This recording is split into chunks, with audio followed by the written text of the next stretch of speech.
সংবাদ সবাইকে স্বাগত জানাচ্ছি আমি ফিরোজ তোহা। শুরুতে সংবাদ শিরোনাম জানিয়ে দেব আমাদের হাতে থাকা সর্বশেষ গুরুত্বপূর্ণ আপডেট বাংলা সংবাদ। শুরুতেই সংবাদ শিরোনাম। আজ ঢাকায় সমাবেশ করবে বিএনপি, রাজনীতি গরমের কৌশল বিএনপি সহ বিরোধী জোটের।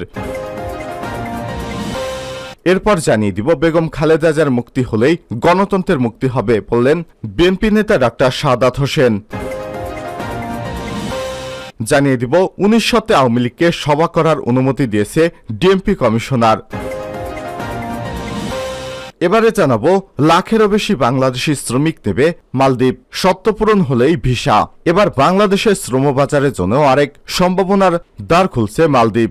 দেশটিতে 1 লক্ষের অধিক শ্রমিক যাওয়ার সম্ভাবনা রয়েছে। জানিয়ে দিব বিদ্যুতের দাবিতে পল্লী বিদ্যুৎ সাব স্টেশন ঘেরাও কর্মসূচি ঘোষণা।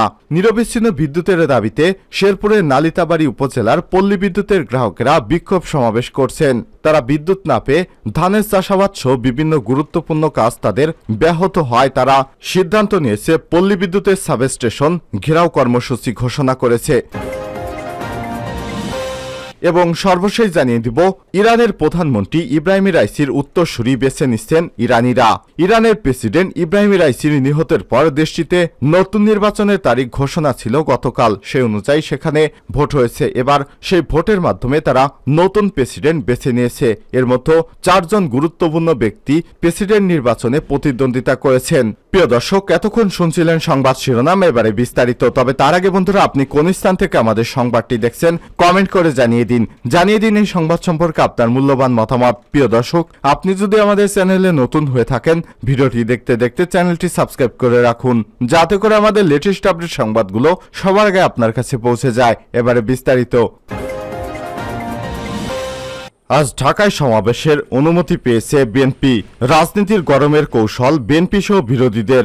বিএনপি সহ অন্য সব বিরোধী দলগুলো বিভিন্ন ইস্যুতে আবারও আন্দোলনে নেমেছে। রাজনীতির মাঠ গরম করার লক্ষ্যে পর্যায়ক্রমে বিভিন্ন ইস্যুভিত্তিক কর্মসূচি নিয়ে সরব থাকবে তারা। এভাবে জোরদার হবে সরকার পতনের আন্দোলন। দলের চেয়ারপারসন খালেদা জিয়ার মুক্তির দাবিতে আজ শনিবার ঢাকায় সমাবেশ করবে বিএনপি। এছাড়াও প্রধানমন্ত্রীর সাম্প্রতিক ভারত সফর, কয়েকটি অসম চুক্তি এবং সমঝোতার প্রতিবাদে 3 দিনের কর্মসূচি দিয়ে চরমোনাই পীরের দল ইসলামী আন্দোলন বাংলাদেশ একই ইস্যুতে 5 জুলাই বিক্ষোভ মিছিল করবে গণতন্ত্র মঞ্চ। এই ইস্যুতে মাঠে সক্রিয় হয়েছে গণ অধিকার পরিষদ। শীঘ্রই নতুন কর্মসূচি নিয়ে মাঠে নামার পরিকল্পনা করছে বাংলাদেশ জামাত ইসলাম।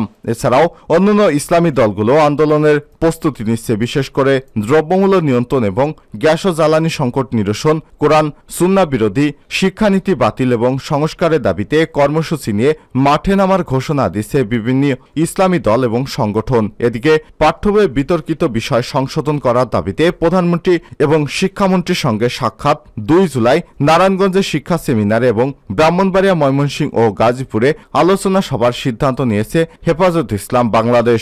গত 7 জানুয়ারি দ্বাদশ জাতীয় সংসদ নির্বাচন একতরফা এবং দামি আখ্যা দিয়ে তা প্রত্যাখ্যান এবং বর্জনের ডাক দিয়েছিল বিএনপি সহ 63টি রাজনৈতিক দল। যুগপৎভাবে 48 ঘণ্টার হরতালও পালন করেছে দলগুলো। নির্বাচনের প্রায় 1 মাসের মাথায় 26 ও 27 জানুয়ারি কালো পতাকা মিছিল করে বিএনপি সহ মিত্র দলগুলো। 7 জানুয়ারি নির্বাচনের পর সেটি ছিল প্রথম কোনো কর্মসূচি। দ্বাদশ জাতীয় সংসদ নির্বাচন বাতিল, তত্ত্বাবধায়ক সরকারের অধীনে নির্বাচনের দাবিতে আন্দোলনে থাকলেও পরে দ্রব্যমূল্য বৃদ্ধির বিষয় যুক্ত করে বিএনপি। অবশ্য দ্বাদশ জাতীয় সংসদ নির্বাচন বাতিল করে অবিলম্বে নতুন নির্বাচনের তারিখ ঘোষণার দাবি জানিয়ে আসছে বিরোধী দলগুলো। নির্বাচন ইস্যুতে এরপর আর কোনো বড় কর্মসূচিতে দেখা যায়নি বিএনপি এবং এদের মিত্রদের। মাঝখানে গত মে এবং জুন মাসে অনুষ্ঠিত 6ষ্ঠ ধাপের উপজেলা পরিষদ নির্বাচন বর্জন করে বিএনপি সহ বেশিরভাগ বিরোধী দল। এদিকে আগামীর আন্দোলনের গতি আনতে চায় বিএনপির হাইকমান্ড। সেই লক্ষ্যে ঢাকা মহানগর, উত্তর ও দক্ষিণ চট্টগ্রাম ও বরিশাল মহানগরী বিএনপি এবং যুবদলের কেন্দ্রীয় কমিটি ভেঙে দেওয়া হয়েছে। ছাত্রদলের কেন্দ্রীয় কমিটিও নতুনভাবে ঘোষণা করা হয়েছে। গত 15 জুন বিএনপির জাতীয় নির্বাহী কমিটির 39 জন নেতার পদে রদবদল করা হয়েছে। এছাড়াও ফরেন অ্যাফেয়ার্স অ্যাডভাইজারি কমিটি এবং special assistant to the chairperson foreign affairs advisory কমিটির নামে দুটি নতুন কমিটিও গঠন করা হয়েছে। অর্থাৎ দল গুছিয়ে নতুনভাবে আবারও সরকার বিরোধী আন্দোলন জোরদার করতে চায় বিএনপি। আজ ঢাকায় বিএনপির সমাবেশ। গুরুতর অসুস্থ বিএনপি চেয়ারপারসন বেগম খালেদা জিয়ার মুক্তির দাবিতে 3 দিনের কর্মসূচি ঘোষণা করেছে বিএনপি। গত 21 জুন গভীর রাতে শারীরিক অবস্থার অবনতি হলে খালেদা জিয়াকে রাজধানীর এবারকেয়ার হাসপাতালে ভর্তি করা হয়। পরে তার হৃদযন্ত্রে পেসমেকার বসানো হয়। খালেদা জিয়ার মুক্তির দাবিতে বিএনপির ঘোষিত কর্মসূচি অনুযায়ী আজ শনিবার ঢাকার নয়াপল্টনে সমাবেশের আয়োজন করা হয়েছে। এছাড়াও 1 জুলাই মহানগরগুলোতে এবং 3 জুলাই দেশের সব জেলায় জেলায় সমাবেশ করবে বিএনপি। সমাবেশে বড় জমায়েত ঘটিয়ে খালেদা জিয়ার মুক্তির দাবিতে সরকারের উপর চাপ প্রয়োগ করতে চায় বিএনপি। বেগম খালেদা জিয়া মুক্ত হলেই গণতন্ত্রের মুক্ত হবে। চট্টগ্রাম মহানগর বিএনপির সাবেক আহ্বায়ক ডক্টর শাহাদাত হোসেন বলেছেন, বিএনপি চেয়ারপারসন বেগম খালেদা জিয়াকে আওয়ামী লীগ সরকার দীর্ঘদিন ধরে রাজনৈতিক প্রতিহিংসার কারণে গৃহবন্দী করে রেখেছে। তার উপর নির্মম নির্যাতন করা হচ্ছে, তার অধিকার লঙ্ঘন করা হয়েছে। আন্দোলন সংগ্রামের মাধ্যমে বেগম খালেদা জিয়াকে লালিত স্বপ্ন গণতন্ত্র পুনরুদ্ধার করা হবে। বেগম খালেদা জিয়া মুক্তি হলেই গণতন্ত্র মুক্তি পাবে।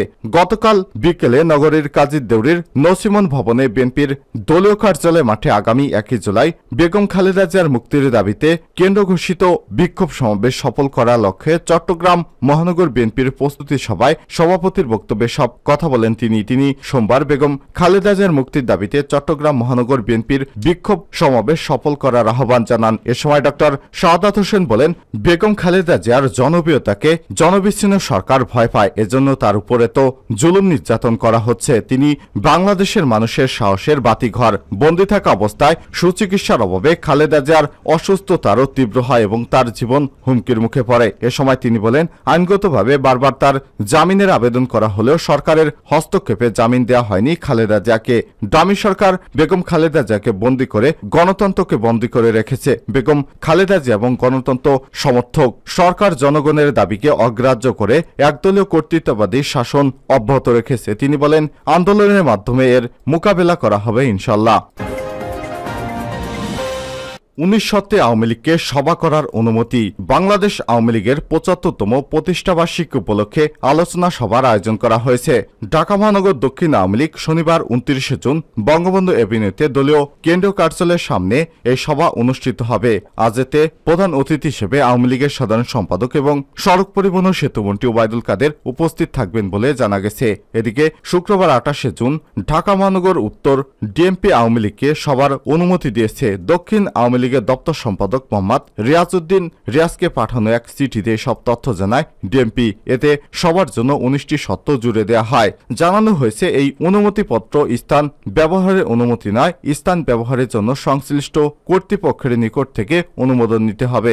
স্থান ব্যবহারের অনুমতিপত্রে উল্লেখিত শর্তাবলী যথাভাবে পালন করতে হবে। অনুমোদিত স্থানের মধ্যেই সমাবেশ এবং জাতীয় কার্যক্রম সীমাবদ্ধ রাখতে হবে। নিরাপত্তার জন্য নিজস্ব ব্যবস্থাপনায় পর্যাপ্ত সংখ্যক স্বেচ্ছাসেবক অর্থাৎ ভলেন্টিয়ার নিয়োগ দিতে হবে। অনুমোদিত স্থানের বাইরে এবং সড়কের পাশে মাইক বা সাউন্ড ব্যবহার করা যাবে না। অনুমোদিত স্থানের বাইরে বা সড়কের পাশে প্রজেক্টের স্থাপন করা যাবে না। অনুমোদিত স্থানের বাইরে রাস্তায় বা ফুটপাতে কোথাও লোক সমাবেত হওয়া যাবে না। অজানা বিষয় এবং আজান এবং নামাজ পরবর্তী ধর্মীয় সংবেদনশীল সময়ে মাইক শব্দযন্ত্র ব্যবহার করা যাবে না। ধর্মীয় অনুভূতিতে আঘাত এনে কেউ বক্তব্য দিতে পারবে না। অনুমোদিত স্থানের আশেপাশে রাস্তায় কোনো অবস্থাতেই সমাবেত হওয়া যান এবং যান চলাচলে কোনো প্রকার প্রতিবন্ধকতা সৃষ্টি করা যাবে না। সমাবেশ স্থলে পতাকা, ব্যানার, ফেস্টুন ইত্যাদি লাঠিসোঁটা ব্যবহার করা যাবে না। আইন শৃঙ্খলা পরিপন্থী কোনো কাজ করা যাবে না। উস্কানিমূলক কোনো বক্তব্য প্রদান করা যাবে না। জনদুর্ভোগ সৃষ্টি করে মিছিল সহকারে এমন কোনো কাজ করা যাবে না। পার্কিং এর জন্য নির্ধারিত স্থানে গাড়ি পার্কিং করতে হবে। সমাবেশ স্থলে আইন শৃঙ্খলা পরিস্থিতি অবনতি হলে আয়োজককারী দল কর্তৃপক্ষ দায়ী থাকবে। উল্লেখিত শর্তাবলী যথাযথভাবে পালন না করলে তাৎক্ষণিকভাবে অনুমোদিত আদেশ বাতিল বলে গণ্য করা হবে। আদেশ বাতিল করার ক্ষমতা সংরক্ষণ করতে হবে। লাখেরও বেশি বাংলাদেশি শ্রমিক নেবে মালদ্বীপ, শর্ত পূরণ হলেই পাওয়া যাবে ভিসা। এবার বাংলাদেশিদের শ্রমবাজারের জন্য আরেক সম্ভাবনার দ্বার খুলে দিয়েছে মালদ্বীপ। দীর্ঘদিন বন্ধ থাকার পর এশিয়ার এই দেশটিতে বাংলাদেশ থেকে আরও শ্রমিক নেওয়ার আগ্রহ দেখিয়েছে ওই দেশের সরকার, কিন্তু প্রশ্ন থেকেই যায় কতদিনে এই বাজার ধরে রাখতে পারবে বাংলাদেশ। আগেও বাংলাদেশি এজেন্সি নানা দুর্নীতির কারণে বাজার অধিকবার হাতছাড়া হয়েছে বাংলাদেশিদের। বাংলাদেশ থেকে লাখের বেশি শ্রমিক নিতে চায় মালদ্বীপ, কিন্তু তাতে রয়েছে কিছু শর্ত। এই মুহূর্তে তীব্র শ্রমিক সংকট চলছে মালদ্বীপে। এ অবস্থায় বাংলাদেশ থেকে অদক্ষ শ্রমিক নিয়োগের ক্ষেত্রে আগের সীমাবদ্ধতা তুলে নতুন নিয়ম করতে চায় সরকার। দেশটির স্বরাষ্ট্রমন্ত্রী আলী হুসনান মত দিয়েছেন এটি করা না হলে তারা শ্রমিকদের চাহিদা পূরণ করতে পারবেন না। এ বিষয়ে একটি প্রতিবেদন প্রকাশ করেছে মালদ্বীপের সান পত্রিকা। তাতে বলা হয়েছে, মঙ্গলবার মালদ্বীপ সংসদের জাতীয় নিরাপত্তা কমিটির সঙ্গে একটি বৈঠকে স্বরাষ্ট্রমন্ত্রী আলী হুসাইন বলেছেন, বর্তমানে নিষেধাজ্ঞা তুলে নেওয়ার সঙ্গে সঙ্গেই দেশটিতে বাংলাদেশি শ্রমিকের সংখ্যা লাখের ঘরে পৌঁছে যাবে। তিনি বলেন, মালদ্বীপে বর্তমান শ্রমিক সংকট আছে, তাই বাংলাদেশি শ্রমিকদের সর্বোচ্চ 1 লক্ষ কোটার সীমা বাদ দিতে হবে।